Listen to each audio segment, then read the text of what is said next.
Karate অনেক সমস্যা আছে, এটার সংস্কারেরও দরকার এবং এইটা নিয়ে অনেক আলোচনা।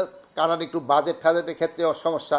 এখন অনেক কারা যারা আছে বন্দি আছে, অনেক বয়স হয়ে গেছে, তারা ধরেন বিভিন্ন রোগ এসে মানে আক্রান্ত, এবং তাদের এবার ঔষধের ব্যাপারে একটা বাজেটেরও বেশি দরকার হয়।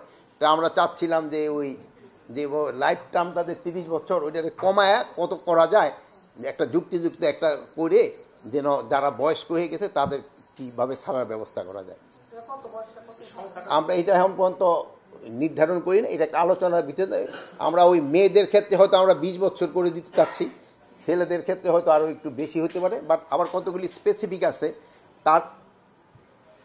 তার বয়সটা কত ওইটাও দেখতে হবে। ওখানে যে ধরেন 18 বছরে অপকর্ম করছে, তার যদি 20 বছর ছায়া দিল 38 বছর, সে তো আবার আইসা হয়তো আবার অপকর্ম কিনা ওই সবগুলো দেখা হবে।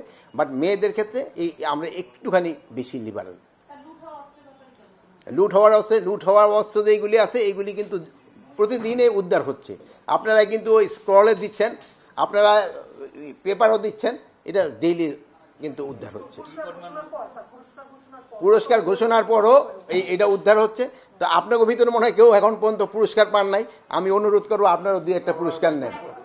আইন শৃঙ্খলা পরিস্থিতি নির্বাচনের সময় যেন খুব ভালো থাকে, এই ব্যাপারে আলোচনা হয়েছে। এইগুলোর মধ্যে আমাদের আইন শৃঙ্খলা বাহিনী যে যতটুকু দায়িত্ব ছিল, আমরা মনে হয় এটা শতভাগ সম্পন্ন করতে পেরেছি। আমাদের আইন শৃঙ্খলা বাহিনীর সম্বন্ধে কারো কোনো ধরনের কোনো অভিযোগ নাই, এবং আমাদের কোনো প্রস্তুতিরও কোনো অভাব ছিল না। এই জাতীয় নির্বাচন তো আরও অনেক পরে, এটার জন্য তো আপনারা জানেন আমরা